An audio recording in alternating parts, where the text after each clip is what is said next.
الريفي غاچني أورمو وراني بلسما أورمو ونوتا شجر كيست ورانا فاشستي بيبيرت عليلا ججبا كيكي ساجرون لطوتا بيبي دقوغي أجيسون كامبليشي بربادي ساجرا جويمين لولي جبا ورانا بلسما أورمو في ورانا بيبي جدوتي أنا واشكريت كيكي فماجرو كيوتا سديف جباتي تفوفي كنجرو يوتو لولي چان غوتي ورانا بلسما أورمو جفنو غرغدا غلميسون غبا فميجرام غما براتين وراني بلسما أورمو زوني كباتي همنا ورانا كادي ممتوتا لنجي ورانا في سياسان لنجي ساتوري حالنا ماوتون APC دريفان ماتي بوباسي جراچو بيكسيسين وديفنو ليكنين والدرا دوبان كان اسن اجيسن تام غات امرات نفانا ترام ورانا بيامد لتشكر امبوت جارسا بيا في كبجماتي توكو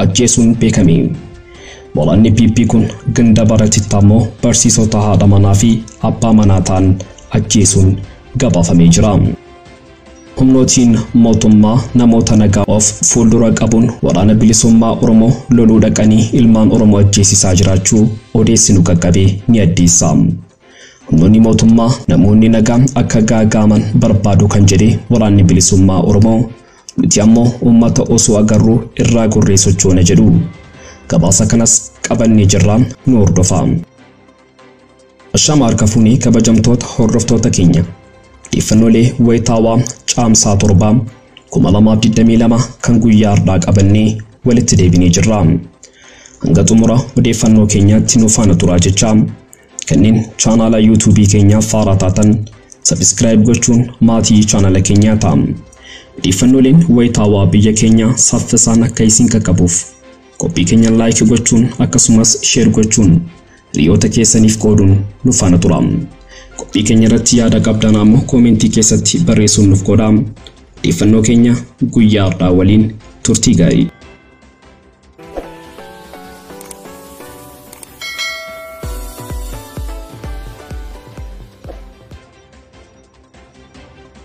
الريفي غاچني أورمو وراني بلسما أورمو ونوتا شكر كيست ورانا فاشستي بيبي رت حليلا ججبا كيكي ساجرون لطوسا بيبي دوغوغي اجيسون كامبليشي بربادي ساجراچون همامي لولي جبا ورانا بلسما أورمو في ورانا بيبي جدوتي نانا واشكريت كيكي فماجرو غيوتا سديف جباتي تفوفي كنجرو يوتو لولي چان غوتيچ ورانا بلسما أورمو نجفنو غرغدا كلميسون كبا فميجرام كما براتين وراني بلسما أورمو زوني كباتي من ورانا كادي ممتوت لنجي ورانا في سياسان لنجي ساتوري حالنا ماوتون APC دري فالماتي بوباسي تجرام دولا بالله أمة أورمو راتي بنامي قرچوف وراني بلسما أورمو كولي أوروميا چوفا كيست لولا دا غوچا جرام چام سافر كمالا مابدي دميلا من راكاسيم أنا أمية غندو تيدو كيست لولي كيكي فميجرام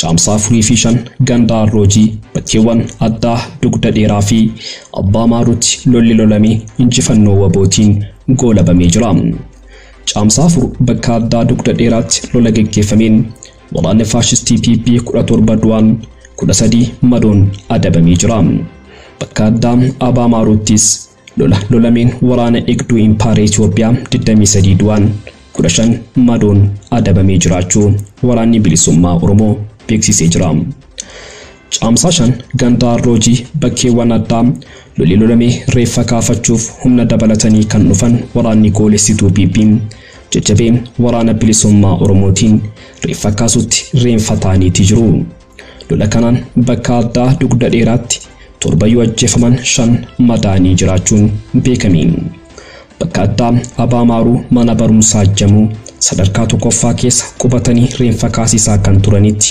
cabsuun jajjabeen waraana bilisummaa Oromoo mana barumsaa sana keessaa buqqisee jira. Humna diinaarraas 5 yoo ajjeesu 7 madeessu ifoomsee jira. Lolli guyyaa sadaffaaf itti fufaa jira. Injifannoowwan lolaa adeemsifamaa jiruun argamee qabannee kan walitti deebinu ta'a.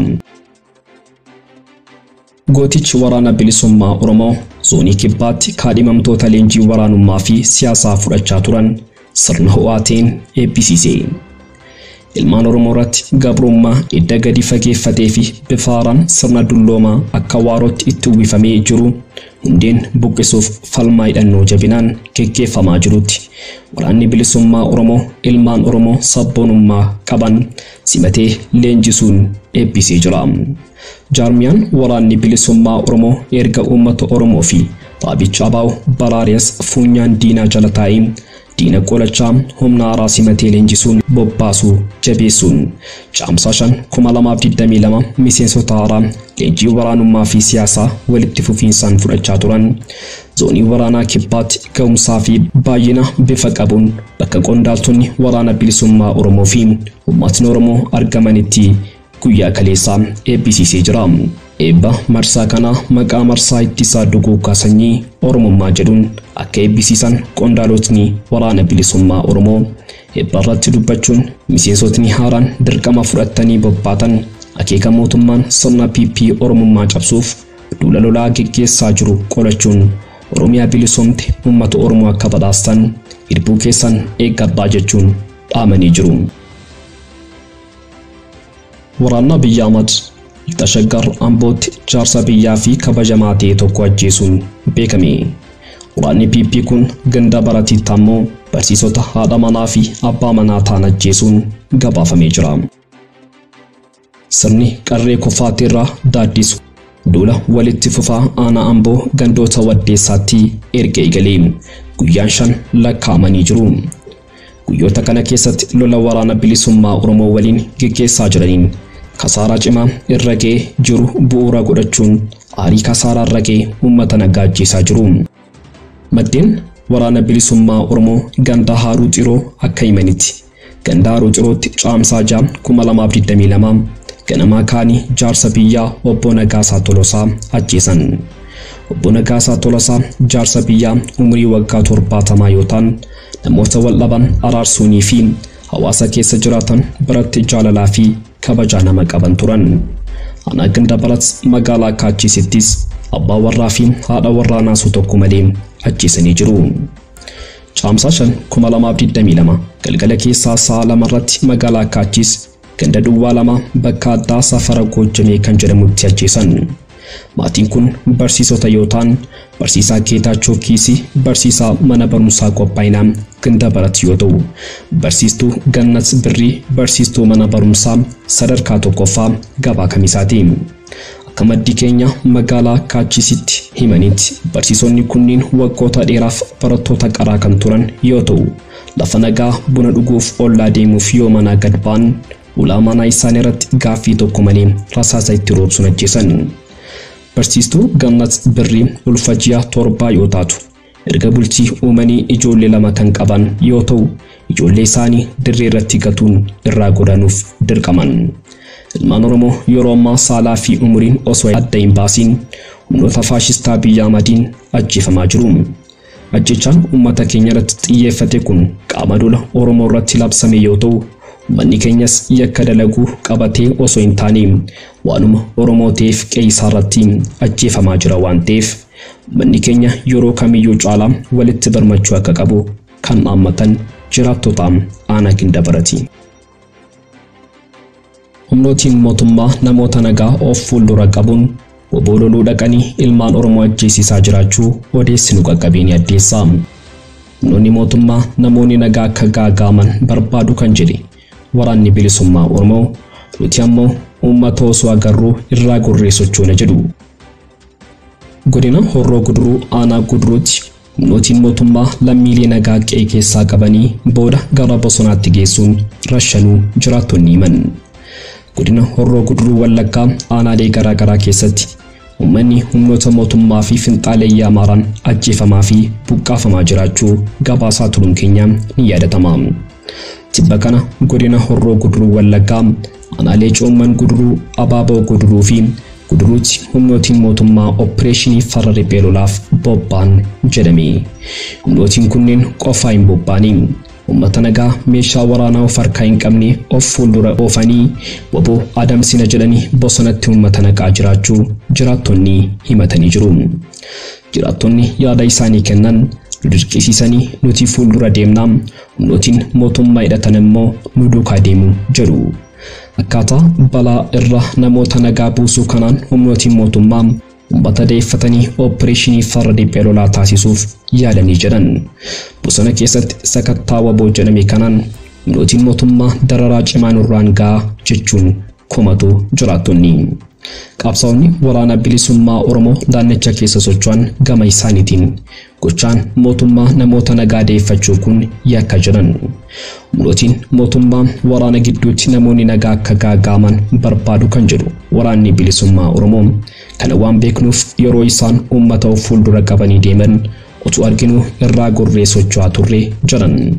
Kun osoo kanaan jiru humnootiin mootummaa jiraattota sakattaa waboo raafan rashanaa jiraachuu dhaga'ame. Caamsaa bara 2022 gabaas godina Horroo Guduruu Wallaggaa aanaa Gudururraa nu qaqqabe. Humnoonni nageenyaa mootummaa qonnaan bultoota bakka adda addaatti ajjeesaa jiraachuu isaanii agarsiisa. Aanaa Guduruutti humnootiin mootummaa qonnaan bultoota 3 mana jireenyaa isaanii keessaa erga qabanii booda gara bosonaatti geessuun rashanuu jiraattonni himan.